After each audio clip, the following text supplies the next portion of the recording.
Thank you, Deputy Speaker.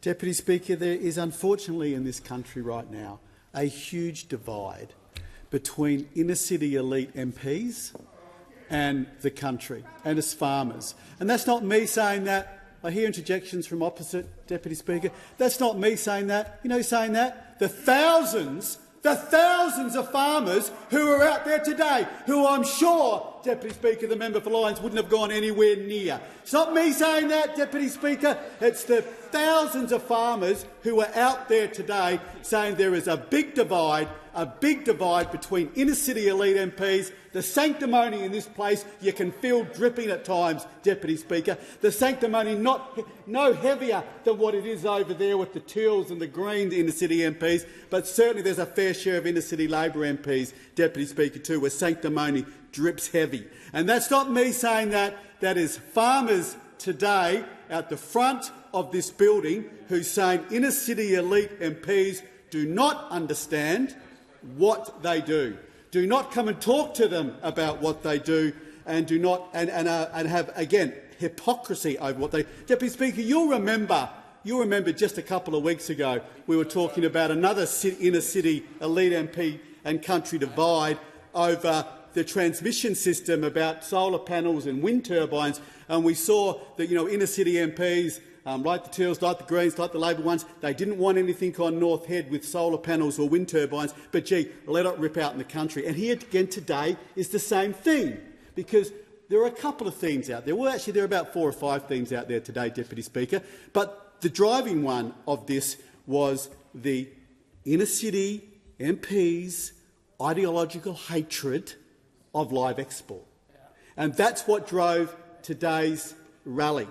Now, I'd be interested, and I'm happy to sound corrected if any of these entitled inner-city elite MPs want to come in and tell me that they've been to Cantani, and I have. I've been over there to speak to the sheep producers over there, have been speaking and been onto a live export sheep to see, as the Leader of the Nationals just articulated, Deputy Speaker, a lot of work has happened. No industry's perfect. Mistakes have been made. But, gee, there's been a lot of good work happen in the live export industry over the last 5 or 6 years. Animal welfare, we lead animal welfare, Deputy Speaker, on this around the world with animal welfare.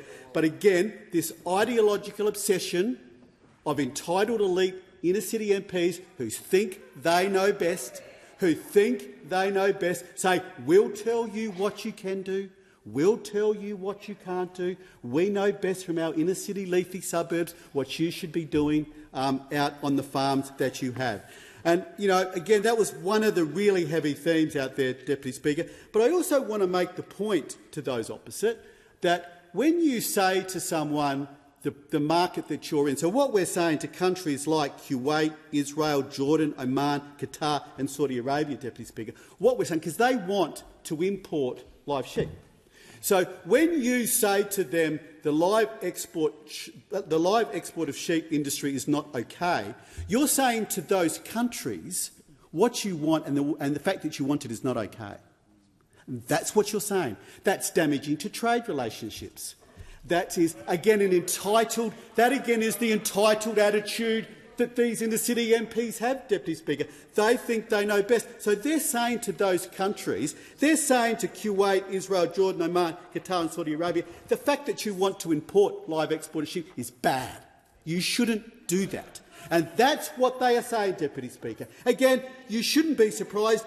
I'm not surprised that our inner-city elite MPs think like that, but it is disappointing for the industries and the people who are trying to make money out of that industry, Deputy Speaker. But again, as we said to the farmers out there today, on the election of a Dutton Little-Proud government, we will reverse that decision, Deputy Speaker, and let the live exporters of sheep continue. There are a number of other themes. The other one certainly was water, because, again, the other thing that the entitled inner-city MPs don't want, the Minister for Environment, being an inner-city MP herself, she doesn't want farmers in the Murray-Darling Basin to have all the water they have now. She's taken water away from them. So what does that mean, Deputy Speaker? That means our farmers don't have the water that they otherwise would have to grow food and fibre in this country. So I was going to go into the resources dinner last night. They're not happy with the government. The Prime Minister said no one held back, no one left behind. Well, you're doing a lot of that, Prime Minister.